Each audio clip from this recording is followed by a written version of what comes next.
저는 교회에 오시면 참 이해하기 어려운 주제가 하나가 일본어로 들라면 삼위일체 하나님입니다. 우린 사실 이 땅에서 삼위일체를 본 적이 없어요. 세 위가 있는데 몸이 하나라. 그러니까 한 하나님이라. 그런데 세 분의 이가 있다. 뭐 참 오묘한 말이거든요. 신학자들이 아무리 이렇게 설명하고 저렇게 변증을 하려고 해도 사실은 우리 이성으로는 거의 불가능한 주제입니다. 분명한 것은 우리는 성경에서 성부 하나님을 만나게 되고 성자 예수님을 만나게 되고 그리고 성령 하나님을 만나게 됩니다. 가장 결정적인 순간이 예수님이 세례받은 장면에서 성부 하나님이 위에서 말씀하시고 성령이 비둘기같이 성자 예수님에게 임하게 됩니다.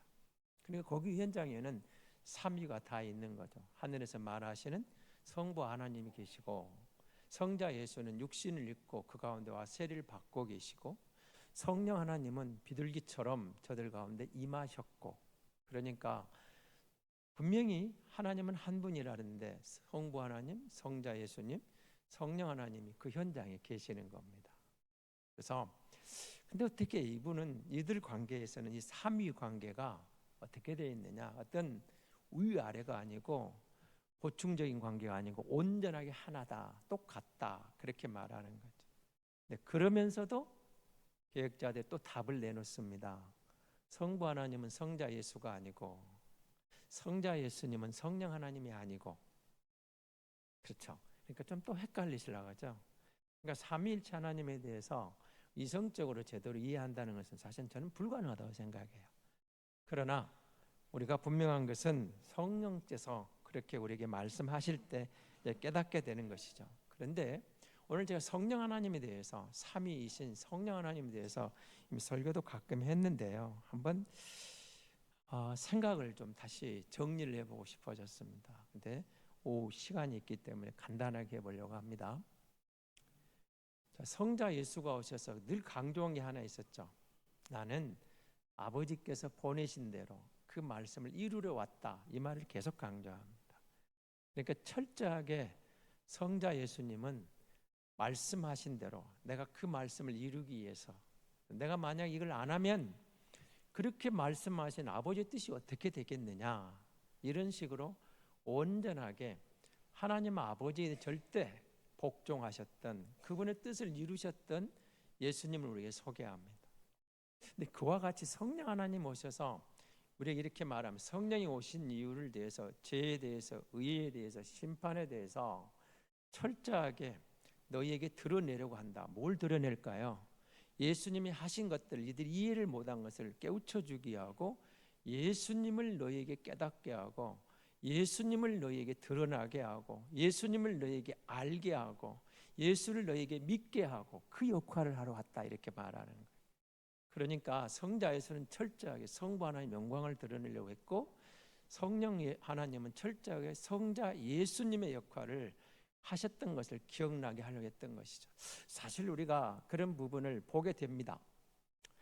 예수 그리스도를 그렇게 믿지 못했죠. 이들이 예수님이 부활한다는 말, 십자가에 대한 그 자체도 제자들이 이해를 못해요. 이해를 못할 수밖에 없죠. 그건 당연합니다. 왜요?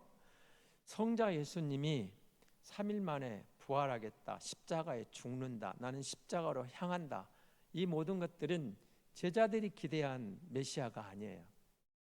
그 당시 유대인들이 기대한 메시아가 그게 아니라는 거죠. 적어도 우리 눈에 보이는 뭔가 혁명적인 로마 제국으로부터 우리를 독립시키고 다윗 왕국을 세워갈 그럴 메시아를 그들은 꿈꾸고 있었던 거죠. 자기들하고 전혀 안 맞기 때문에 십자가를 이해를 못했던 거죠. 부활을 믿을 수도 없었습니다. 그런데 예수 그리스도가 부활하시고 성령이 오셨을 때 저들은 철저하게 성령으로 이끌려서 부활을 믿게 되고 부활의 증인이 되고, 그렇게 비겁하게 도망가던 제자들마저도 이제 죽기까지 부활의 증인으로 살다가 부활의 증인으로 순교의 희생이 되어가는 것을 보게 됩니다. 성령이 오셨을 때 성령이 예수님의 말씀을 깨우쳐 줬고 성령이 예수님을 알게 해주셨고 성령이 지속해 주니까 그 모든 것들이 저들에게 깨달아지고 예수를 알게 되었다는 것입니다. 다시 말하면 성령님의 1번 역할은 우리를, 나 자신을 그리스도에게 연결시켜 주시는 분이다. 이걸 꼭 기억하셔야 돼요. 그러니까 성령께서 하시지 않으면 우리가 예수를 믿을 수가 없다. 그렇게 말할 수 있는 거죠. 어떤 분이 이걸 이렇게 전기로 이제 비유를 들었어요.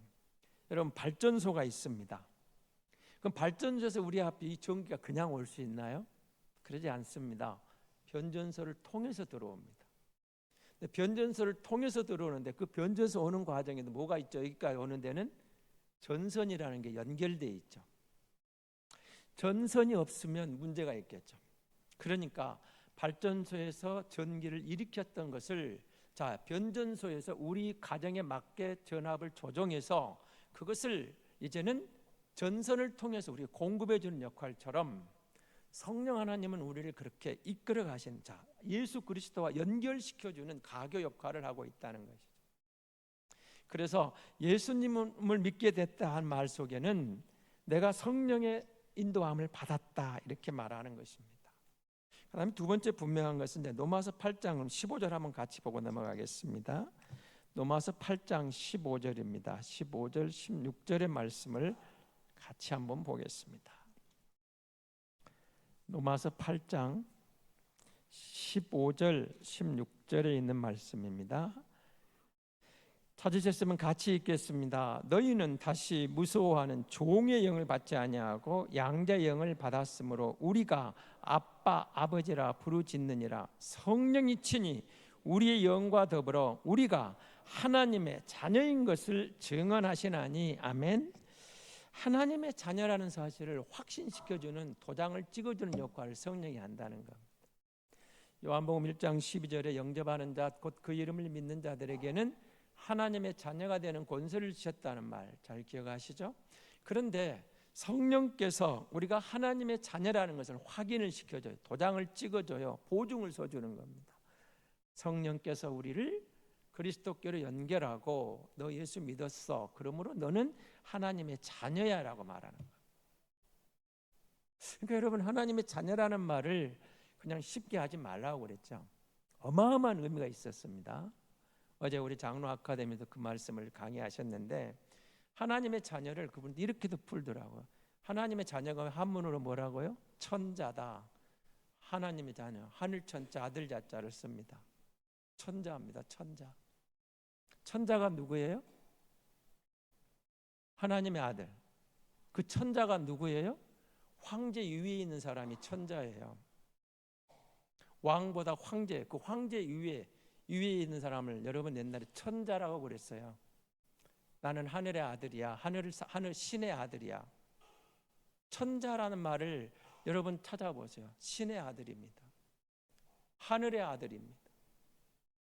근데 우리가 예수 믿어서 하나님의 자녀라는 말 속에 그런 어마무시한 의미가 담겨 있다 그 말입니다. 그러니까 여러분, 예수 믿은 거 그냥 너무 쉽게 생각하면 안 돼요. 가볍게 생각하면 안 돼요. 내가 하나님의 아들이 되었어요. 내가 천자가 되었어요. 굉장히 의미가 있지 않아요? 이 땅에서는 왕보다도 황제보다도 예수 믿는 내가 더 가치 있다, 의미 있다. 성경은 그걸 증거하고 있는 거예요. 놀라시지도 않으시는데 정말입니다. 왕자 공주 정도가 아니에요. 황제 위에 있는 천자라고요. 예수 믿었다는 그 하나 이유 때문에. 근데 성령 하나님이 그걸 확인시켜줘요. 너는 하나님의 아들이야. 아빠 아버지라 부를 수 있는 거야. 누구 때문에? 예수 때문에. 예수를 믿음으로 하나님이 네 아버지를 할 수 있다는, 여러분, 하나님의 아버지 하나님이라 부를 수 있는 이 특권을 너무 그냥 여러분 가볍게 넘기시면 안 돼요. 진짜로 여러분 마음속에 하나님의 아버지로 믿어지신다면 여러분은 세상에 가장 의미 있는 사람이고 가치 있는 사람이고, 문재인 대통령하고 비교가 안 되는, 푸틴하고 비교가 안 되는 세상에 가장 보배로운 사람, 가장 하나님 보시기에는 귀한 보물이에요. 보물. 성경이 그걸 말하고 있다고요. 성령 하나님을 지적을 해주고 증거를 대면서 너는 하나님의 아들이라고 도장을 딱 찍어주는 역할을 성령이 한다 그 말이죠. 다시 한번 여러분 따라하셔 보세요. 나는 하나님의 아들입니다. 나는 하나님의 딸입니다. 나는 천자입니다. 천자라니까요. 황제보다 더 위에 있다니까요. 성령이 우리에게 증거를 하시고 성경이 증명을 하고 있어요. 그러니까 세상에 있는 것 좀 없다고 기죽지 마시고 교만하지는 마시되 항상 거울을 보면서 자긍심을 좀 가지세요. 나는 천자야. 나는 천자야. 이래봬도 나는 하나님을 아버지라 부를 수 있는 천자야. 이런 좀 자긍심을 갖고 살자고요. 세상에서는 우리가 겸손해야 되겠지만 겸손해야 돼요. 교만하면 안 돼요. 그러나 하나님 앞에 나를 내어놓고 하나님 나 같은 것을 위하여 그리스도를 보내주시고 희생하셔서 내가 천자가 되었습니다. 내가 정말 대단한 인간이 되었습니다. 믿게 해주셔서 감사합니다. 나는 하나님의 아들입니다. 나는 하나님의 딸입니다. 나는 천자입니다. 이 자긍심이 있어야 된다고요. 이건 세상 것 때문에 기죽지 마시고, 그러니까 그런 천자는 오늘 밤에 하나님 그냥 오라고 해도 의미 있게 가는 거예요. 괜찮아요. 여기까지가 내 인생입니까? 하나님 감사합니다. 천자가 하나님을 뵈러 갑니다. 확신을 가지고.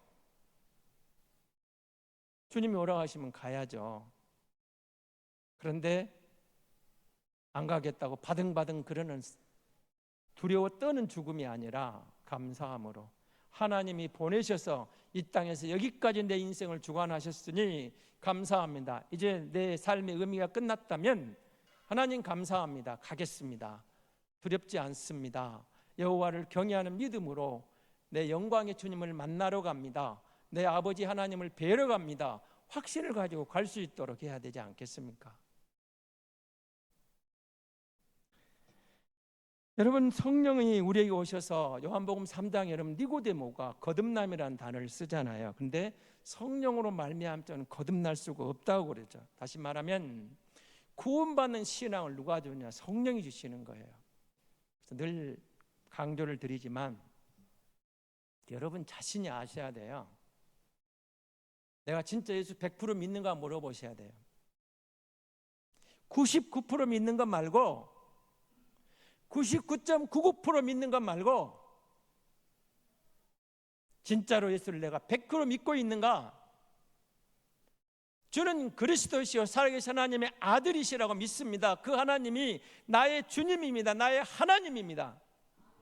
내 주인입니다라고 100% 내가 믿고 있는가? 다른 사람은 몰라도 나는 알아요. 다른 사람은 속일 수 있어도 나는 못 속여요. 내가 진짜 믿고 있는가? 내가 예수를 진짜 믿는 사람인가? 진짜 믿는 사람이라면 프라이드라는 게 있어야죠. 내가 예수 믿는 사람이니까 세상에 많은 그런 유치한 짓 못하는 거예요. 그 유치한 짓을 할 수 있어요. 우리가 예수 믿는다면서 뒤에서 쑥덕거리고 당을 짓고 누군가를 비난하고 정죄하고 못된 짓 하고 어떻게 그렇게 할 수 있어요? 예수 이름으로 하나님의 이름으로 주님 앞에 서 있는 사람인데 하나님 앞에서 우리가 그 이름을 더럽힐 수 없잖아요. 내가 예수 믿는 성도라면서 거룩이란 단어를 거룩한 백성이 어떻게 거룩을 훼손할 수 있겠어요? 안 돼요. 못해요. 해라겨도 못해요. 내가 예수 믿는 사람이니까, 내가 하나님의 자녀이니까 그런 긍지가 있어야죠. 정치인들처럼 이랬다 저랬다 변절자 되는 거 아니고 돈에 보이는 그 눈에 보이는 그 조그마한 그 이익 때문에 예수 팔지 말고 정말로 예수 이름 앞에 엎드려서 믿게 해주셔서 감사합니다. 나는 예수를 100% 믿습니다. 주님 죽으라 해도 괜찮고 데려가셔도 괜찮고 세상이 아무리 험해도 주님과 함께라면 나는 주님의 은혜로 승리할 수 있습니다. 좀 자부심도 갖고 긍지도 갖고 용기도 없고 아무것도 없는 것 같죠. 아버지 백도 없고 부모님 뭐 금수저 아니고 흙수저고 내놓을 곳도 없는 것 같은데 내가 예수 믿는 순간 천자가 되었잖아요. 천자가 세상에 있는 금수저하고 비교되겠습니까? 그거 부러울 거 아무것도 없어요. 세상에 금수저가 되었을지라도 우리가 비록 흙수저일지라도 예수 믿는 순간 하나님의 자녀라는 놀라운 영광의 자리로 우리를 풀어올리시잖아요. 그가 우리를 거룩하게 해요. 깨끗하게 해요. 성령이 오시니까 우리 안에 죄가 머물 공간이 사실은 없게 되는 거예요. 불신앙을 몰아내요. 모든 것들을. 그러면 우리 안에 이상한 것이 들어왔어요. 온유함이 들어왔어요. 친절함이 들어왔어요. 참는 것이, 용서하는 마음이 들어와요. 옛자아가 죽어져요. 새 사람이 되었어요. 우리에게 새로운 마음, 건강한 사랑, 세상이 줄 수 없는 새로운 가치관이 들어왔어요. 그 가치관이 들어와서 우리가 어떻게 합니까? 여러분, 우리가 하나님이 뭐라고 그래요? 내가 거룩하니 너희도 거룩하라고 그러시잖아요. 우리가 거룩하지 못하죠. 그러나 예수 믿고 다니니까 옛사람이 죽었어요. 새 생명이 들어오고 보니까 하나님의 은혜로 거룩한 백성이 됐다고 하잖아요. 거룩한 백성이 그 유치한 짓을 해가지고 하나님의 영광을 가리면 되겠습니까? 하라게도 못하죠. 죽으면 죽었지 그런 못된 짓 못한다고 그렇게 나와야죠.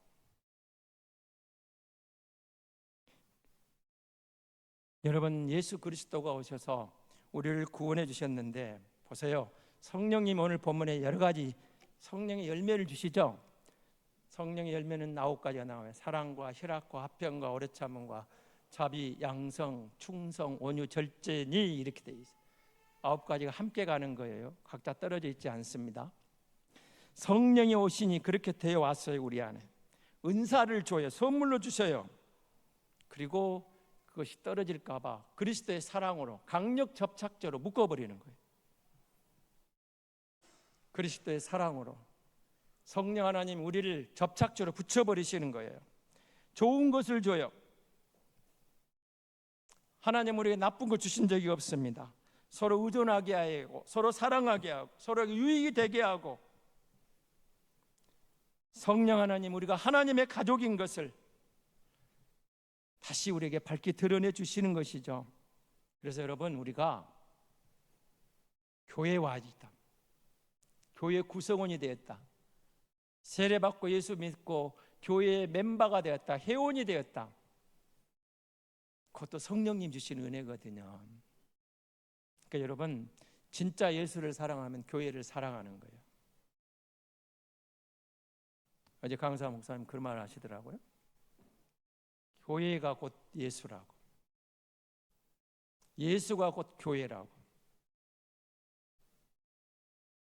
그러니까 나는 예수님의 제자지만 교회의 제자는 아니다 그러면 거짓말이라고. 그건 잘못된 믿음이라고.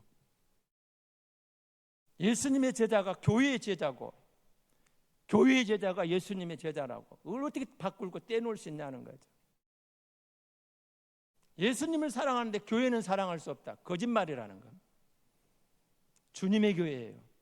인간이 아니에요. 목사 교회가 아니에요. 장로의 교회가 아니에요. 권사의 교회가 아니에요. 설령 돈 많은 시의회 회장이 교회를 가장 아쉽게 수천억짜리를 지어줘도 그 교회는 그 사람 교회가 아니에요. 하나님의 교회예요. 우리 주님의 교회지. 그리스도가 교회예요. 그리스도가. 우리가 주를 믿고 세례받는 순간 성령 하나님이 그 교회의 멤버로 만들어주셨다. 멤버로 불러주셨다는 것이죠. 뭐 하라고? 그리스도 안에서 서로 나누라고. 선한 것을, 좋은 것을 그리스도의 사랑이라는 강력 접착제로 붙여주시면서 너희가 한 몸이라고. 서로 사랑하라고. 서로 용서해주고.